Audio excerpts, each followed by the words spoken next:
अब आगे हम जो है पैनल को बढ़ाएंगे और मेरे दोनों सहयोगी जो है मंच पर आएंगे, राम और आसिफ, और आगे जो पैनलिस्ट हैं उनसे चर्चा की जाएगी।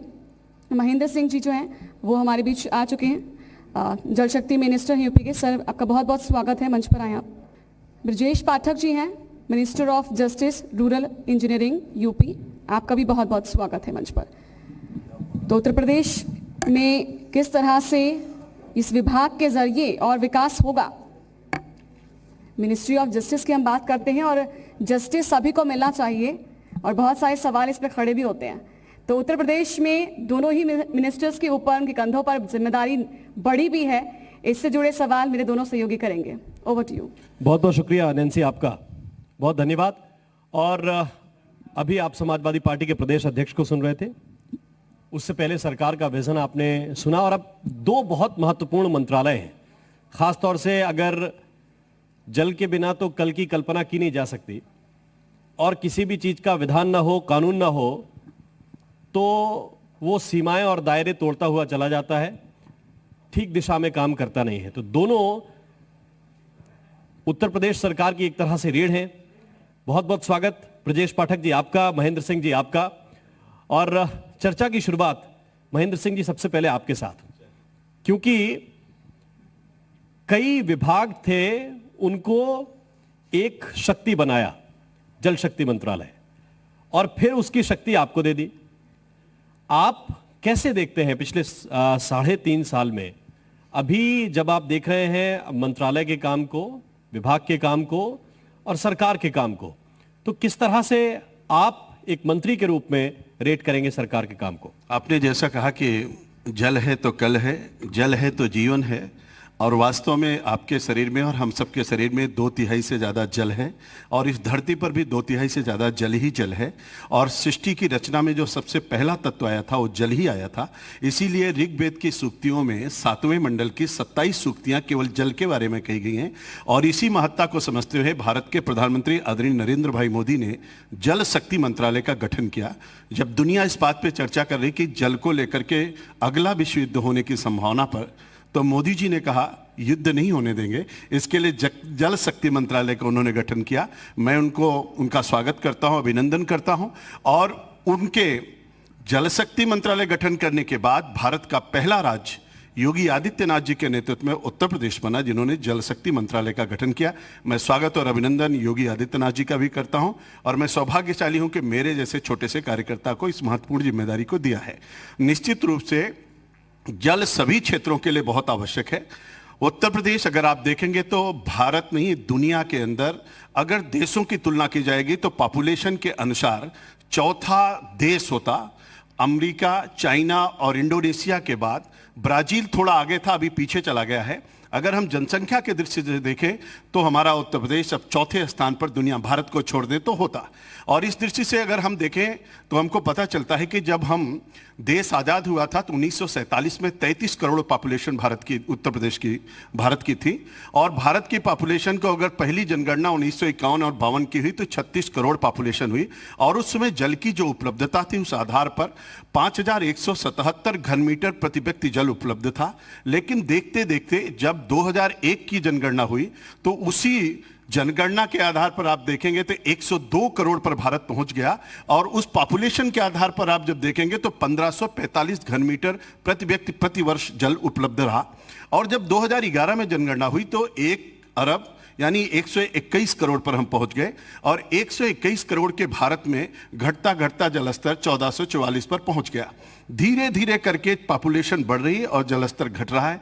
संकट कई प्रकार के हुए, उन सब के समाधान के लिए माननीय प्रधानमंत्री जी ने जल शक्ति मंत्रालय का गठन किया, माननीय मुख्यमंत्री जी ने जल शक्ति मंत्रालय का गठन किया, और हम लोग उसका नियोजन करते हुए, उसका प्रबंधन करते हुए, तेजी के साथ आगे बढ़ते हुए माननीय प्रधानमंत्री जी ने जल जीवन मिशन 15 अगस्त 2019 को लाल किले की प्राचीर से जब उन्होंने जल जीवन मिशन की लॉन्चिंग किया, और 25 दिसंबर 2019 को अटल जी के जन्म पर उन्होंने अटल भूजल योजना का लॉन्चिंग किया। और पहले प्रधानमंत्री आदरणीय नरेंद्र भाई मोदी हैं जिन्होंने 8 जून 2019 को एक पत्र लिखा भारत के सभी पंचायत प्रमुखों को कि जल का संचयन, जल का संवर्धन करिए, और उसके लिए खेत का पानी खेत में, गांव का पानी गांव में, और छत का पानी जमीन के नीचे कैसे जाए, यानी जल संबंधी अंदर हम कैसे करें, इसके लिए एक बहुत बड़ी उन्होंने नीति बनाई जिस पर उत्तर प्रदेश सरकार भी काम कर रही है। अन्य क्षेत्रों में भी हम लोग बहुत काम कर रहे हैं। जल हमेशा से शक्ति रहा है। पारंपरिक अगर आप देखें, आप पुराने वक्त में देखें तो जल यातायात का भी साधन था उस जरिए से, और जल की शक्ति से बिजली सबसे ज्यादा जल से ही बनती है। लेकिन कानून जो है या कानून व्यवस्था जो है वो दो मापदंडों पर चलती है। एक, जैसा राम ने भी कहा कि कानून अनुशासन बनाता है, अनुशासन के लिए कानून बहुत जरूरी है। अपराधियों के मन में कानून का खौफ, और उसी कानून से आम आदमी, आम नागरिक खुद को महफूज महसूस करे। ब्रजेश पाठक जी, आपसे मेरा सवाल है। ब्रजेश जी, आजकल पूरा देश और सारे प्रदेश वो यूपी की तरफ ताक लगाए देखे रहते हैं। मार्केट में बहुत से ट्रेंड सेटर्स होते हैं जो ट्रेंड सेट करते हैं, कोई फैशन का, कोई किसी चीज का। लोग ये देखते हैं आजकल ब्रजेश पाठक जी के आवास पर और कार्यालय में आजकल क्या चर्चा चल रही है।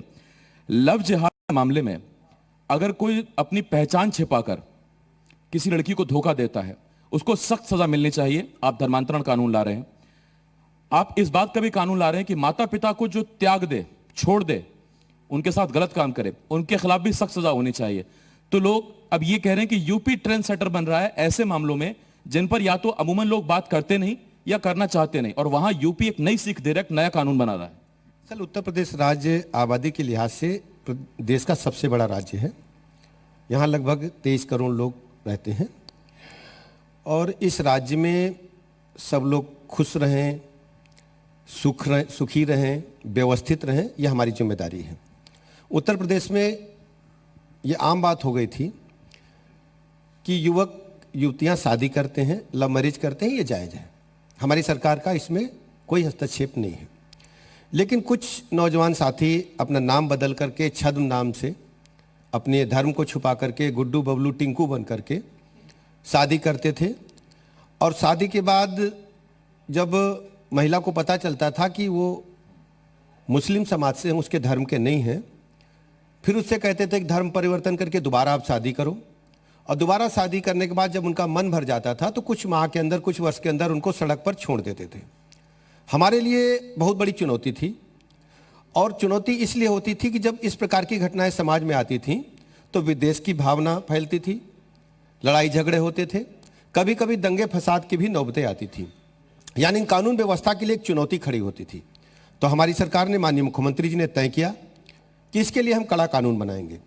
राज्य विधि आयोग ने इसके लिए विस्तृत अध्ययन किया, सभी प्रदेशों के कानून का अध्ययन किया। हमने दुनिया के अन्य राज्यों में इस प्रकार के जो कानून थे उनका भी अध्ययन किया, और ये पाया कि उत्तर प्रदेश राज्य में इस प्रकार के जो विवाह हैं, जो छद्म भेषधारी लोग अपना नाम छुपा करके, धर्म बदल करके शादी करते हैं, ये उचित नहीं है। यदि किसी को धर्म बदल करके शादी करनी है तो जिलाधिकारी को 2 माह पूर्व उसे सूचना देनी होगी। सूचना देने के उपरांत यदि कोई आपत्ति नहीं आती है तो ऐसी शादी हो सकेगी। यदि कोई आपत्ति है तो उसके निस्तारण के बाद जिलाधिकारी महोदय ऐसी शादी के लिए अनुमति दे सकेंगे। तब जबकि आप कहते हैं सर सबका साथ सबका विकास, और आप बता रहे हैं कि ये हर वर्ग के लिए भी बहुत कानून अच्छा है। एक विपक्षी दल आप ही का वो ये घोषणा कर चुका है सरकार में आएगा तो इस कानून को पलट देगा। दरअसल जिस विपक्षी दल की आप बात कर रहे हैं उन लोगों ने अपनी जमीन खो दी है, जनता का भरोसा और विश्वास भी खो दिया है। ये लोकतंत्र में जो चुनाव होते हैं ये जनता के भरोसे और विश्वास की एक परीक्षा की घड़ी होती है और एक कसौटी होती है। जितने भी चुनाव हुए हैं वो बुरी तरह से भारतीय जनता पार्टी से परास्त हुए हैं। जनता का भरोसा भी नहीं है और विश्वास भी नहीं है। जहाँ तक मुझे लगता है कि उनके मन में ही यही इच्छा होगी कि ऐसा कानून अच्छा बना है, पॉलिटिकल रीजन से वोट के कारण वो ऐसा कह रहे हैं। मुझे लगता है वक्त आने पर उनको इस बात के लिए जनता जरूर दंड देगी कि उन्होंने गलत बयानबाजी करके जनता को गुमराह करने का काम किया। उत्तर प्रदेश की जो जनता है वो जानती है सच्चाई क्या है, सही क्या है। मैं तो गांव-गांव जाता हूं, उत्तर प्रदेश के सभी जनपदों में मैं गया हूं। वहाँ की महिलाएं, माताएं, बहनें, गरीब, बुजुर्ग ये कहते हैं कि भैया ये कानून जो योगी जी लाए हैं ये वास्तव में हमें सुकून देने वाला है। आपको इस बात का दर्द महसूस होगा जब एक बेटी बड़ी होती है, 17 साल की, 18 साल की होती है, तो माता पिता के दिमाग में कितना बोझ होता है जब वो घर से निकलती है। और हमारी बेटी को सुरक्षा देना हमारी सरकार का प्रथम दायित्व है, और वो हमने अपने प्रथम दायित्व का निर्वहन किया है। किसी भी स्थिति में किसी भी बेटी के साथ, किसी भी बहू के साथ कोई अत्याचार न हो, यह हमारी सरकार सुनिश्चित कर रही है। ठीक है, लेकिन महेंद्र जी, एक सवाल आपके विभाग को लेकर, आप बारिश के पानी को बचाने की बात कर रहे थे और चूंकि कानून मंत्री बैठे हैं साथ में, तो इसको लेकर भी कानून के जरिए बचाएंगे बारिश के पानी को भी? मैंने कानून बना दिया है माननीय मुख्यमंत्री जी के नेतृत्व में, और विधानसभा के अंदर हम लोगों ने भूजल प्रबंधन अधिनियम 2019 को पास किया है और बहुत अच्छा कानून उत्तर प्रदेश सरकार ने बनाया। और मुझको लगता है कि भारत का पहला राज्य है जो इतना अच्छा कानून बनाया है। उसमें हमने कहा कि कोई भी सरकारी बिल्डिंग हो, वो चाहे थाना हो, चौकी हो, पुलिस हो, CDO office, BDO office, DM office, कोई भी XYZ स्टेट का हो या सेंट्रल का हो, सबको रेन वाटर हार्वेस्टिंग सिस्टम अनिवार्य रूप से लगाना पड़ेगा। दूसरा, किसी भी प्रकार का कोई कॉलेज हो, inter college, degree college, engineering college, medical college, any type of college, हर किसी कॉलेज को without rain water harvesting system के उनको किसी भी कीमत पे मान्यता नहीं मिलेगी।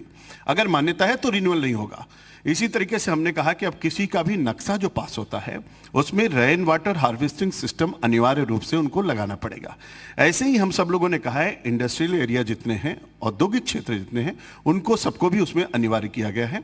किसानों के लिए और घरेलू उपयोग के लिए हम लोगों ने छूट प्रदान किया है, लेकिन उसमें भी आग्रह किया है कि अगर आप 1.5 लाख के समरसेबुल लगा सकते हैं तो 30-35 हजार का हमारा रेन वाटर हार्वेस्टिंग सिस्टम भी लगा सकते हैं।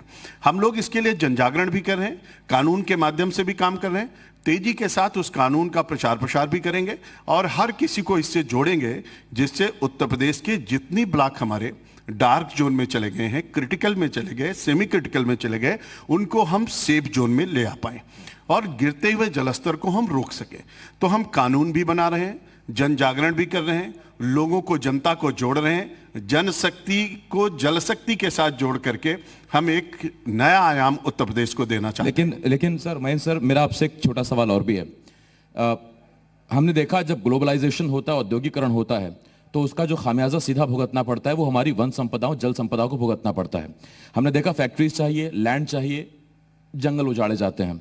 बाद में फैक्ट्री से जो बाकी गंदगी निकलती है या जो रेसिड्यू निकलता है उससे नदी नाले हमारे गंदे हो जाते हैं। ये कितना चुनौतीपूर्ण है आपके विभाग के लिए, आपके लिए, कि एक तरफ जब हम बात कर रहे हैं बिजनेस लीडरशिप की, हम बिजनेस बढ़ाने की बात कर रहे हैं। जैसे मैं कानपुर का एक छोटा उदाहरण देता हूं।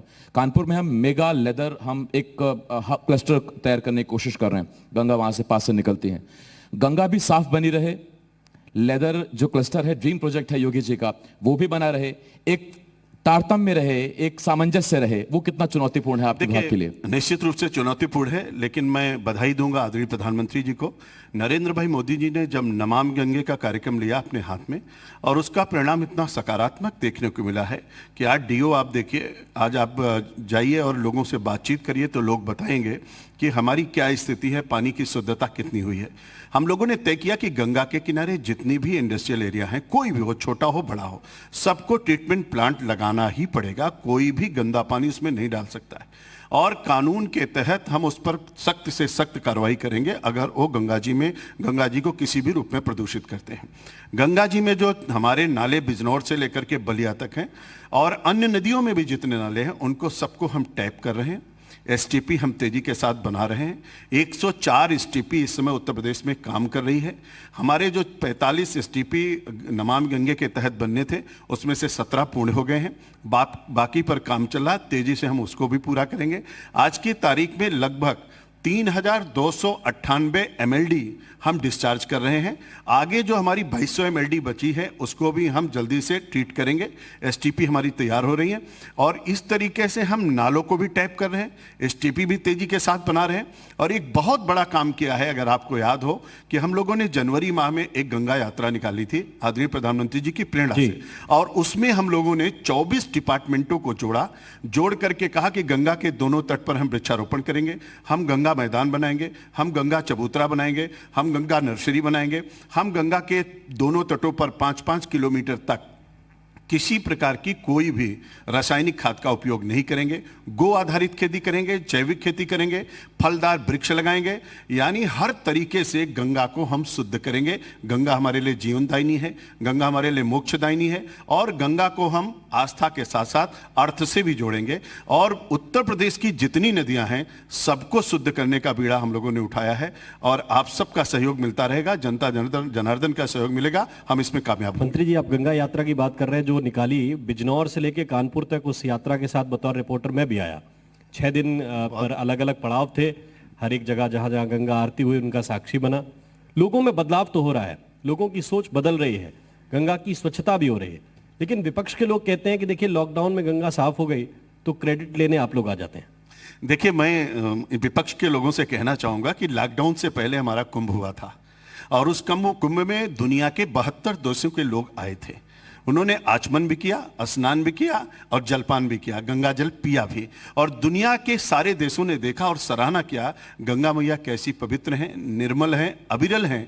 और ये शुद्धता, निर्मलता, अविरलता की चर्चा केवल भारत नहीं विश्व में हुई, और ये लॉकडाउन से पहले हुआ था। लॉकडाउन तो मार्च में आया। तो हमारा जो कुंभ हुआ, और कुंभ के साथ साथ माननीय प्रधानमंत्री जी उसके पहले कानपुर में बैठक किए, और आपको पता होगा कि एशिया का सबसे बड़ा नाला सीसामऊ नाला, उस नाले का 140 MLD जिसमें प्रतिदिन डिस्चार्ज होता था, उसको बंद करने का काम भी इसी सरकार ने किया। जिन सरकारों ने आरोप लगाने का काम करते हैं, उन्होंने तो गंगा की तरफ कभी देखा ही नहीं। किसी के दाह संस्कार में गए होंगे, लेकिन मेरी माँ का हालत क्या है उसको कभी नहीं देखा। लेकिन पहली बार अगर किसी ने देखा तो मोदी जी ने देखा और योगी जी ने देखा। और हम सब लोग माँ गंगा के लिए कहते हैं गंगा तो दर्शनार्थ मुक्ति, ये केवल कहते नहीं है, हम हृदय से मानते हैं और अपनी माँ के लिए सब कुछ करने के लिए तैयार और तत्पर हैं, और उसका प्रतिफल भी जमीन पर दिखाई पड़ रहा है। बिल्कुल, बिठूर के लोग हैं, कानपुर के लोग हैं, वो उसके साक्षी हैं, और हम उसके आसपास उन्नाव भी चले आते हैं आपके पास।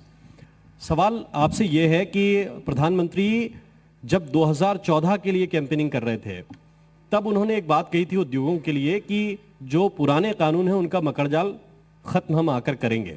बहुत सी चीजें केंद्र में खत्म भी हुई हैं। उत्तर प्रदेश के लिहाज से हम आपसे ये जानना चाहेंगे, कितनी पुरानी बाधाएं आप हटा चुके हैं, कितनी और पुरानी हटाने जा रहे हैं? क्योंकि अभी भी 1920, 1939, 1960 इसके आसपास के कानून एग्जिस्ट करते हैं। आदरणीय प्रधानमंत्री जी ने जो घोषणा की थी, सरकार गठन के बाद आदरणीय मुख्यमंत्री जी ने पूरे प्रदेश को इस बात का भरोसा दिलाया था कि आदरणीय प्रधानमंत्री जी का जो आदेश है, आश्वासन है, उसको हम पूरा करेंगे। हमने सरकार बनते ही सभी विभागों को पत्र लिखा कि जो कानून निष्प्रयोज्य हैं उनको हम समाप्त करने जा रहे हैं, कृपया अपना अनापत्ति दीजिए।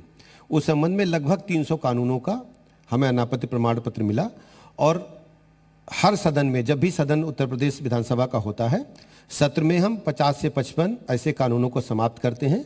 उदाहरण के तौर पर जैसे मिर्जापुर खनन नीति थी, वो कभी आज़ादी से पहले बनी थी, और चंडीगढ़ ट्रांसपोर्ट अधिनियम था। इस तरीके के जो कानून जो अब लागू नहीं है लेकिन कानून का रूप है, हमने लगभग 300 कानूनों को सदन में ले जाकर निरसन विधेयक के माध्यम से हमने समाप्त किया है। और अभी भी परसों हमने समीक्षा किया था, हमने सभी विभागों को पत्र लिखा है कि जो कानून उपयोग में नहीं है यानी निष्प्रयोज्य हैं, उनके बारे में आप NOC दीजिए। हम उन कानूनों को आने वाले सत्र में फिर वापस करने जा रहे हैं। अच्छी बात यह है कि हमारे साथ जो दोनों मेहमान मौजूद हैं, संगठन और जमीन पर बराबर पकड़ रखते हैं, बड़े जमीनी नेता, और यही बात है कि जमीन से जुड़ा मुद्दा मैं जरूर उठाऊंगा।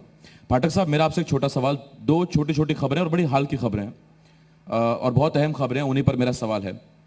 लखनऊ के गुड़म्बा में जो मामला हुआ, उसमें पीड़ित खुद आपसे आपके घर मिलने आया, आपने उनको बुलाया, उन्होंने आपसे आके अपनी बात रखी। यहां अधिकारियों को यह संदेश गया कि कानून मंत्री के आवास तक एक आम आदमी की पहुंच कितनी सरल है, कोई आदमी अपनी बात वहां जाकर रख सकता है। दूसरा, हाल ही में आप एक अधिवक्ता सम्मान समारोह में पहुंचे और वहां आपने एक बहुत बात पर जो जोर दिया, आपने कहा कि गरीबों को इंसाफ मिले, इस पर हमें प्राथमिकता देनी पड़ेगी। दोनों मामले आम आदमी और गरीब से जुड़े हुए हैं, तो आम आदमी आप तक बड़ी आसानी से पहुंच रहा है, लेकिन थाने में उसको थानेदार साफ कैसे वेलकम कर रहा है, और इसके साथ गरीबों को इंसाफ कितनी जल्दी, सरल और सहज है उसके लिए, वो कागजों पर ना होकर जमीन पर दिखे, तो शायद आपकी भी मंशा परवान चढ़े। जैसे इसके लिए हमारी सरकार लगातार काम कर रही है। माननीय मुख्यमंत्री योगी आदित्यनाथ जी ने सरकार गठन काल से ही अपराध पर जीरो टॉलरेंस और भ्रष्टाचार पर जीरो टॉलरेंस की बात कही थी। मैं आपको बता दूं, मैं दावे के साथ कह रहा हूं कि उत्तर प्रदेश में कोई भी अपराधी यदि अपराध घटित करेगा, पूर्व में उसका इतिहास रहा है, तो उसको कानून का सामना करना पड़ेगा, उसको हम छोड़ने वाले नहीं हैं। जहां तक जो गुड़म्बा वाले विषय की बात है, पूरे प्रकरण की जांच चल रही है, संबंधित अधिकारियों के खिलाफ भी हम कड़ी कार्रवाई करेंगे। आपको पता है, हमारी सरकार ने तय किया है कि अपराधियों के साथ साथ यदि अधिकारी भी कोई कानून का उल्लंघन करते हैं, तोड़ते हैं, उनको भी हम बख्शने वाले नहीं हैं। हम लोग प्रतिदिन सुबह प्रदेश भर के लोगों को जिनको भी दिक्कत होती है मिलते हैं, और 500-700 लोग प्रतिदिन आते हैं, और 20-25 जिलों के जिलाधिकारी और पुलिस अधीक्षकों से हमारी बात होती है। मौके पर उनकी समस्या का निस्तारण हम लोग करते हैं। हम किसी भी स्थिति में चाहते हैं कि जो गांव गरीब गुरबा पीड़ित व्यक्ति है उसके चेहरे पर मुस्कान आए और उत्तर प्रदेश में उसे महसूस हो कि सरकार में उसकी भागीदारी है, उसकी हिस्सेदारी है, वो खुश होकर के लखनऊ से वापस आए। हम आपको सवाल पूछे, एक चीज मैं पाठक जी से जरूर पूछना चाहूंगा। हाल में एक नई जिम्मेदारी मिली है पाठक साहब को, बधाई हो उसके लिए। यूपी वॉलीबॉल एसोसिएशन के तो अध्यक्ष हैं ही, लेकिन इसके साथ साथ वीएफआई के एसोसिएट वाइस प्रेसिडेंट की भी जिम्मेदारी मिली। सर, विपक्ष कहता है कि एक के बाद एक वॉलीबॉल उछाल रहे हैं सर, आप वो पकड़ नहीं पाते, आप नई ले आते हैं, वो पकड़ नहीं पाते, आप फिर एक नई वॉलीबॉल उछाल देते हैं आजकल। दरअसल ये स्पोर्ट्स का मामला है। तो यूनिवर्सिटी के दिनों से ही जब मैं पढ़ता था तभी से वॉलीबॉल हम लोग खेलते थे, और वॉलीबॉल में रुचि होने के कारण वॉलीबॉल संघ के लोगों ने पहले हमें वहाँ वाइस प्रेसिडेंट बनाया, फिर अभी मैं वहाँ प्रेसिडेंट के रूप में इलेक्ट हुआ हूँ। और जब नेशनल बॉडी का सिलेक्शन हुआ तो मुझे नेशनल वाइस प्रेसिडेंट वहाँ मनोनीत किया गया। तो मेरा मानना है कि नौजवानों को खेलों के प्रति रुचि बढ़नी चाहिए, और केवल वॉलीबॉल ही नहीं, सभी खेलों में हमें नौजवानों को जोड़ना है और देश को खेलों में भी प्रथम स्थान पर लाना है। लेकिन आसिफ का जो सवाल था वो ये नहीं था, सवाल उनका ये था कि आप मुद्दों को जिनको अंडर हैंड लेना चाहिए उनको भी स्मैश कर देते हैं। दरअसल जो आसिफ जी ने कहा ना, उसको पॉलिटिकल विषय से जोड़ा। पॉलिटिकल विषय ये देखिए, हमारे पास कोई भी बाल आती है तो हम उसको मानते हैं कि उस पर बाउंड्री के बाहर भेजना है। किसी भी परिस्थिति में किसी भी पीड़ित व्यक्ति को हम अकेला छोड़ने वाले नहीं हैं। यदि किसी के मन में पीड़ा है, आंखों में आंसू है, तो हमें नींद नहीं आएगी। और विपक्ष का सवाल है, उसकी चिंता हम इसलिए नहीं करते, ये थके हुए लोग हैं, जनता ने इन्हें नकार दिया है। तरह तरह के आरोप लगाकर वो पुनः सत्ता की कुर्सी चाहते हैं।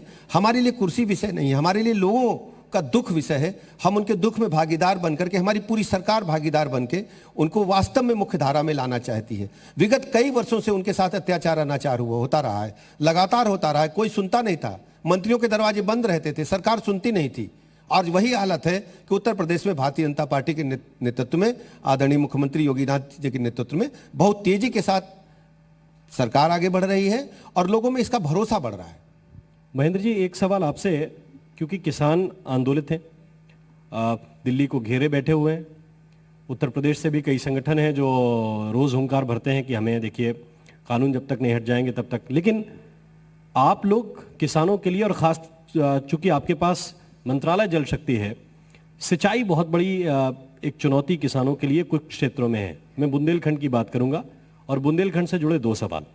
पहला तो ये कि बहुत सी नहरें ऐसी हैं जिनमें सिल्ट जमा है, उनमें ऊपर तक पानी जाता नहीं है, और कई जगह तो हमने देखा कि झांसी से खबर आई कि किसान आंदोलन कर रहे हैं, कई दिन तक करते रहे, क्योंकि उनका चालू नहीं हो रहा है, बारिश होने रही, नहर मिलेगी नहीं तो बुवाई कैसे होगी, ये संकट उनके सामने पैदा हो जाता है।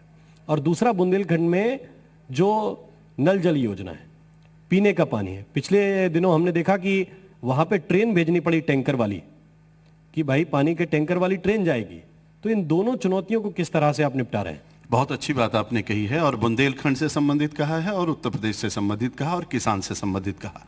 उत्तर प्रदेश में कुल 1,88,000 हेक्टेयर में खेती होती है, 188 लाख हेक्टेयर में, और 188 लाख हेक्टेयर में जो खेती योग्य भूमि है उसमें से आज की तारीख में हम लोग जो खेती करते हैं वो 1,65 लाख हेक्टेयर में करते हैं, और उसमें से जो सिंचाई योग्य है, सरकारी सिंचाई, हम लोग लगभग 92,000 हेक्टेयर में सिंचाई करते हैं, और बाकी प्राइवेट संसाधनों से सिंचाई की जाती है।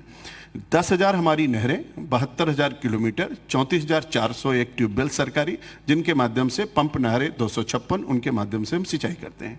और उस सिंचाई में बड़ी बात यह है कि आज़ादी से लेकर के अभी तक, 24 जनवरी 1950 से लेकर के आज तक, जब उत्तर प्रदेश बना और आज, पिछले 4 सालों में जितनी परियोजनाओं की पूर्ति की गई, इतिहास में आज तक कभी ऐसा नहीं हुआ। आपने देखा होगा कि आपने बुंदेलखंड की बात की, बुंदेलखंड जैसी ही स्थिति हमारे सोनभद्र और मिर्जापुर की भी है। बाढ़ सागर परियोजना जो 88 और 89 में प्रारंभ हुई थी, जिसको लोगों ने छोड़ दिया था, कोई सरकार काम नहीं कर रही थी, माननीय मुख्यमंत्री योगी आदित्यनाथ जी ने उनको पूरा किया, और माननीय प्रधानमंत्री जी ने किसानों को उसको सौंपा। 1,56,000 हेक्टेयर जमीन उससे हम सिंचित कर रहे हैं।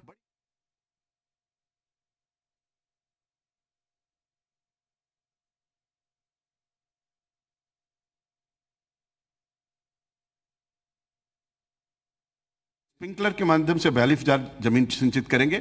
रशिन बांध आपने सुना होगा, रशिन बांध पूरा कर दिया, बंडई पूरा कर दिया, जमवारा पूरा कर दिया, पथरई पूरा कर दिया। 11 ऐसी परियोजनाएं बुंदेलखंड की हैं जिनको हम लोगों ने पूरा किया है। 2,66,000 हेक्टेयर जमीन बुंदेलखंड की सिंचित करने जा रहे हैं और उस सिंचन के माध्यम से पूरा बुंदेलखंड हमारा हरा भरा हो जाएगा। चिल्लीमल पंप अगर आपने सुना होगा, चिल्लीमल हमारा पंप शुरू हो गया। इस तरीके से बुंदेलखंड की एक एक परियोजना को हम पूर्ण कर रहे हैं और बुंदेलखंड के हर क्षेत्र को हम हरा भरा बना रहे हैं पानी के माध्यम से। अब जहां तक आपने नहरों की बात कही है, मैं आपके इस चैनल के माध्यम से कहूंगा, अगर बुंदेलखंड नहीं पूरे उत्तर प्रदेश की एक भी नहर अगर कोई बताएगा, रजवाहा और माइनर्स जो हम सफाई करा रहे हैं, एक भी अगर कोई बताएगा तो मैं उसको गारंटी के साथ सफाई भी करूंगा और उसको सम्मानित भी करूंगा। दूसरी बात, एक 1 मिनट, 260 विधायकों ने पत्र लिख करके हमको धन्यवाद किया है कि पहली बार 148 नहरों पर आरती की गई, जैसे गंगा जमुना की आरती की जाती है। 35 साल और 40 साल बाद उन नहरों में पानी पहुंचा। इस तरीके से हमने सफाई किया, टेल तक पानी दिया। आपको मैं कहना चाहूंगा और जी न्यूज के अपने सभी रिपोर्टरों से भी कहना चाहूंगा, वो देख करके बताएं हर नहर पे आजादी से लेकर अभी पहली बार हमने बोर्ड लगवाया है, कितनी लंबी नहर है, कितना जेई कौन है, एई कौन है, उसका पैसा कितना लगा, ड्रोन कैमरे से वीडियोग्राफी फोटोग्राफी कराई। 100% नहरों की सफाई का अभियान लिया है। रजवाहा एंड माइनर्स बुंदेलखंड में पीने के पानी की आपने बात कही, ये जो ट्रेन की आप बात कर रहे हैं, वो ट्रेन जो अभी नेताजी यहां से गए हैं उनके जमाने की बात थी।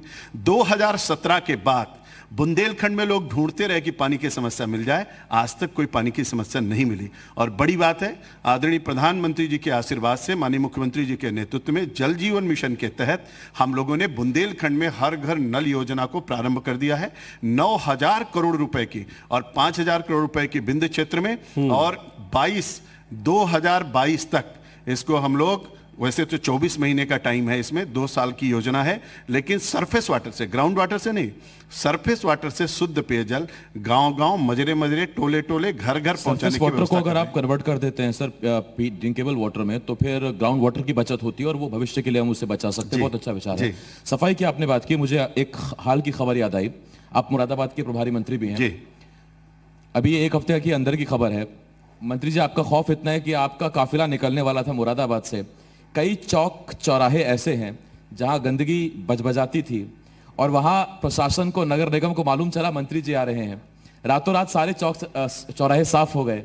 तो अब लोग मुरादाबाद के ये कहने लगे हैं कि मुरादाबाद तो मंत्री जी बीच बीच में आते ही रहे।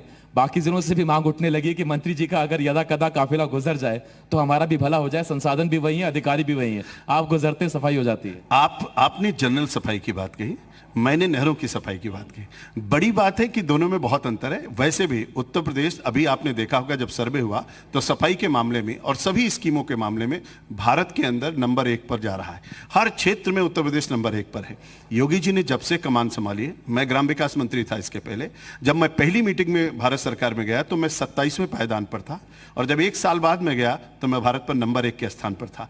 तो उत्तर प्रदेश हर क्षेत्र में क्रांतिकारी परिवर्तन ला रहा है, प्रदेश बदल रहा है और तेजी के साथ आगे बढ़ रहा है। हर क्षेत्र में अभूतपूर्व कार्य हो रहा है और पीने के पानी, नहरों में पानी, सिंचाई का पानी, पानी के संचयन का हर तरीके की व्यवस्था में उत्तर प्रदेश नंबर 1 के स्थान पर रहेगा। ब्रजेश पाठक जी, एक सवाल आपसे यह है कि उत्तर प्रदेश में अब धीरे धीरे आप लोग चुनाव के फेस में जा रहे हैं। जो आपकी मजबूती से काम करने का वक्त था वो आप कर रहे हैं, लेकिन अब जैसे आम आदमी पार्टी की एंट्री, उन्होंने दावा कर दिया कि हम लड़ेंगे। ओवैसी आए, उन्होंने कहा कि हम भी यहाँ पे चुनाव लड़ेंगे। विपक्षी लोग थोड़े से परेशान हैं कि ये लोग चुनाव लड़ेंगे। उन सब के बीच एक बड़ा मुद्दा ब्राह्मण पॉलिटिक्स को यहाँ पे बनाया गया।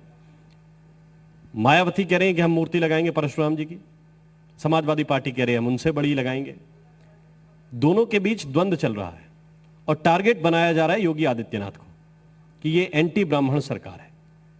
आप ब्राह्मण भी हैं, मंत्री भी हैं, कैसे इस मुद्दे को देखते हैं? सर, विपक्ष किसी भी प्रकार से सत्ता हासिल करना चाहता है, वो सबको गुमराह कर रहे हैं, तो हम लोगों को भी लगे हैं। लेकिन उत्तर प्रदेश का ब्राह्मण समाज 100% भारतीय जनता पार्टी के साथ है, माननीय मुख्यमंत्री योगी आदित्यनाथ जी के साथ है और इसकी कसौटी पर भी हम लोग गुजर चुके हैं। अभी जो उपचुनाव हुए सभी में भारतीय जनता पार्टी भारी बहुमत से चुनाव जीती है। हम 2-4 हज़ार से चुनाव नहीं जीते हैं, हमने 32 हज़ार से हराया है विपक्ष को। और कोई भी उपचुनाव हम 15,000 से नीचे से जीते नहीं हैं। जो विपक्षी दल हैं, इनके इन प्रकारेण इनसे पूछे जब इनकी सरकारें थीं तो ब्राह्मण समाज का क्या हश्र इन्होंने किया था, आपसे छुपा नहीं है। चाहे समाजवादी पार्टी के लोग हों और चाहे दूसरे विपक्षी दल हों, मैं आपको दावे के साथ कहता हूं कि उत्तर प्रदेश का ब्राह्मण समाज भारतीय जनता पार्टी के साथ है और हम सब लोग मिलजुल करके हर सुख दुख में उनके शामिल रहते हैं। किसी भी स्थिति में विपक्ष के लोग हमारे लोगों को गुमराह करने से एकदम सफल नहीं हो पाएंगे। लेकिन जो आप कह रहे हैं सिर्फ बयानों तक सीमित नहीं है। अब बीएसपी ने कह दिया कि वो जगह जगह जाएंगे, जिले जिले जाएंगे, ब्राह्मणों के साथ सभाएं करेंगे। ऐसा क्यों? कांग्रेस वाले कह रहे हैं वो जाएंगे। ऐसा क्यों? मैं आपको बता दूं केवल चुनाव के कारण, चुनाव के समय ही उनको याद आती है। ये जब सत्ता में वो थे तब उन्होंने क्या किया था, इस पर भी देखना पड़ेगा गंभीरता से, क्योंकि जिस समाज की आप बात कर रहे हैं ये प्रबुद्ध समाज से आता है और हम लोगों की जो याददाश्त है इतनी हल्की नहीं है। हमारा इतिहास रहा है कि हमारे को एक एक बात याद रहती और चुनाव में ही हम उनको परिणाम भुगता देते हैं। आने वाली व्यवस्था भारतीय जनता पार्टी की व्यवस्था है और हम सब लोग इकट्ठा होकर के भारतीय जनता पार्टी के साथ हैं। जब इनकी सरकारें थीं तो ब्राह्मणों को क्या हश्र इन्होंने किया, किसी से छुपा नहीं है, चाहे जिसकी सरकार हो। अगर सम्मान मिला है तो सिर्फ भारतीय जनता पार्टी की सरकार में, आदरणीय योगी आदित्यनाथ जी की सरकार में मिला है। मगर पाठक जी, जब कोई बच्चा सियासत सीखता है या जब सियासत में बढ़ रहा होता है आगे, तो काखागा में यही बताया जाता है कि बसपा यानी कि दलित प्लस मुस्लिम, सपा यानी यादव प्लस मुस्लिम और बीजेपी यानी कि शहरी बनिया ब्राह्मण, ये सब सिखाया जाता है। भाग्यनगर में किस्मत आजमाने गए, हैदराबाद है अभी तो, भाग्यनगर की बात चल रही है, भाग्य चमका। यही माना जाए कि आप जब उनके यहाँ सेंध लगा रहे हैं कोर वोटर में, तो फिर वो आपके कोर वोटर में सेंध लगाने की कोशिश कर रहे हैं। मैं आपको और यहाँ चुनौती इसलिए पाठक जी आपके पास है, जैसा राम ने भी कहा कि आप मंत्री भी हैं और आप ब्राह्मण भी हैं, आपको वोट बैंक बचाना। मैं आपको एकदम स्पष्ट कर दूं, भारतीय जनता पार्टी सर्व समाज की पार्टी है। हम सबको साथ लेकर के चलते हैं। समाज के सभी वर्गों का आशीर्वाद भारतीय जनता पार्टी को प्राप्त है, हमें प्राप्त है। लेकिन अगर वर्ग विशेष की बात करेंगे आप, तो इस विषय में भी भारतीय जनता पार्टी सबसे आगे है। आप जीरो से लेकर के, मतलब सबसे छोटे पद से लेकर के उच्च पद तक आप देखेंगे कितना सम्मान भारतीय जनता पार्टी ने दिया हुआ है। और जहां के विपक्षी दल के लोग हैं, पुरानी अखबारों की कटिंग हमारे पास रखी है, मैं आपको दिखा सकता हूं। इनके नेताओं ने साफ कहा था कि ब्राह्मणों का काम आपको नहीं करना है, अपने अधिकारियों को निर्देश दे रखे थे। भारतीय जनता पार्टी एक ऐसी पार्टी जहां सर्व समाज को लेकर चलती है, सबका सम्मान करती है और ब्राह्मणों ने प्रारंभ काल से ही भारतीय जनता पार्टी का साथ दिया है। और भारतीय जनता पार्टी ही एक ऐसा दल है जहां सम्मान सुरक्षित अपना मानते हैं ब्राह्मण समाज के लोग। बहुत सी चीजें महेंद्र जी परसेप्शन पे काम करते हैं। आप लोगों ने परसेप्शन ने ऐसा बना दिया विपक्ष का कि ये लोग राष्ट्र विरोधी लोग हैं, हालांकि हमारे लोकतंत्र से वो भी जीत कर आए हैं, सरकारों में आए। तो ये जो परसेप्शन अब बनाया जा रहा है आपकी सरकार को लेकर, चाहे वो एंटी ब्राह्मण वाला परसेप्शन हो या किसान विरोधी वाला परसेप्शन हो, इसको किस तरह से आप लोग दूर करेंगे? देखिए, हम लोगों ने परसेप्शन बनाया नहीं। उनके नेता कहते हैं कि भारत माता को डाइन कहते हैं। अब भारत माता क्या सोचते हैं, ये परसेप्शन हमको नहीं बनाना है। उनके द्वारा क्या कहा जा रहा है, बहुत बड़ी बात है कि भारत माता को डाइन कहना, जिस भारत माता को हम लोग भारत माता की जय बोलते हैं उनको डाइन कहना, ये कितना बड़ा अपराध है। और इसी तरीके से भारतीय जनता पार्टी ने कभी ऐसा परसेप्शन बनाने का काम नहीं किया। भारतीय जनता पार्टी ने काम किया। मोदी जी कहते हैं मेरे 3 एजेंडे हैं, विकास, तेज गति से विकास और चतुर्दिक विकास। और इसीलिए वो कहते हैं सबका साथ, सबका विकास और सबका विश्वास। और केवल कहते नहीं, ये मंत्र है। और सबके साथ उन्होंने न्याय किया है। कोई आज ये नहीं कह सकता है, किसी भी जाति बिरादरी का हो, किसी भी धर्म समुदाय का हो, हर कोई इस बात को मानता है कि जितनी भी योजनाएं वो सबके लिए है। जो उसका अधिकारी है उसको पूरी तरीके से वो मिल रहा है। यही हालत उत्तर प्रदेश में है। आज मुख्यमंत्री योगी आदित्यनाथ जी के नेतृत्व में उत्तर प्रदेश का चतुर्दिक विकास हो रहा है। अगर बिजली आ रही तो सबको मिल रहा है। 18 घंटे, 20 घंटे और 24 घंटे की बात कही गई तो 5 जिले के लिए नहीं कही गई, पूरे उत्तर प्रदेश के लिए कही गई। अगर भर्ती हुई 4 लाख भर्तियां 4 साल से कम समय में, अभी 3 महीने बाकी है, 4 महीने बाकी है 4 साल पूरा होने में, और उत्तर प्रदेश की सरकार ने 4 लाख लोगों को सरकारी नौकरी दिया है।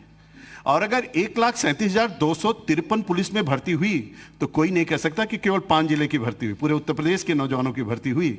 आज अगर लोक सेवा आयोग ने 28,000 भर्ती किया तो एक भी आवाज इलाहाबाद प्रयागराज में नहीं आई, पूरे उत्तर प्रदेश में नहीं आई। अगर हमारे 17,000 लोग अधीनस्थ चयन सेवा आयोग से भर्ती हुई, कोई आवाज नहीं आई। बेसिक 28,000 लोग जो हुआ है, अभी हमारे बेसिक शिक्षा में 69,000 लोग हुए, इसके पहले 56,000 लोग हुए थे, 1,34,000 लोग करीब बेसिक शिक्षा में हो गए, कोई आवाज नहीं आई। तो सबका साथ सबका विकास सबका विश्वास केवल कहना नहीं है, ये मूल मंत्र है, इस पर चलना भी है। और इसी तरीके से सरकारी नौकरी के साथ साथ प्राइवेट नौकरी अगर आप जोड़ेंगे तो 35 लाख नौजवानों को नहीं मिला है। मैं एक एक आंकड़े आपको यहां पर बैठ करके गिना सकता हूं। इस तरीके से पूरब पश्चिम उत्तर दक्षिण हर तरीके से चतुर्दिक विकास उत्तर प्रदेश का हो रहा है। तो लोगों का भरोसा जितना भी, आपने ब्राह्मण पॉलिटिक्स की बात कही है, मैं आपसे कहता हूं कि हमारे भारतीय जनता पार्टी और जनसंघ, पंडित दीनदयाल उपाध्याय हों, पंडित अटल बिहारी वाजपेयी हों, पंडित डॉक्टर श्यामा प्रसाद मुखर्जी हों, आप वहां से चल करके यहां तक यात्रा करिए। सबके नेतृत्व में चलते हुए पूरा उत्तर प्रदेश का हर जाति समुदाय, भारत के लोग भारतीय जनता पार्टी के साथ हैं। आज नरेंद्र भाई मोदी वो किसी एक जाति के नेता नहीं है, पूरे राष्ट्र के और पूरी दुनिया के अंदर भारत माता का जयकारा और वंदे मातरम का गूंज करा रहे हैं। और गौरवान्वित है हम लोग कि हमारा नेतृत्व माननीय नरेंद्र भाई मोदी कर रहे हैं, भारत का नेतृत्व कर रहे हैं। और योगी आदित्यनाथ जी जहां कहीं जाते हैं हर जाति समुदाय का लोग उन पर गर्व करते हैं। आज दुनिया के अंदर WHO ने कहा कोरोना का बेस्ट मैनेजमेंट योगी जी ने किया। अगर कोरोना का बेस्ट मैनेजमेंट किया तो इसका लाभ सबको मिला। नहीं, इसमें वाकई ये फैक्ट है कि उत्तर प्रदेश उस देश के तमाम राज्यों में सबसे ज्यादा टेस्टिंग करने वाला प्रदेश है। और एक दिन में 1.5 से पौने 2 लाख टेस्ट तक प्रदेश में हो रहे हैं और अब तक 2 करोड़ से ज्यादा टेस्ट उत्तर प्रदेश में हो चुके हैं वाकई। और उस पर हमने कोरोना पर बहुत हद तक लगाम भी लगाई है। सर बहुत धन्यवाद आपका हमारे साथ जुड़ने के लिए। महेंद्र सिंह पाठक जी बहुत बहुत धन्यवाद। थैंक यू, बहुत बहुत धन्यवाद।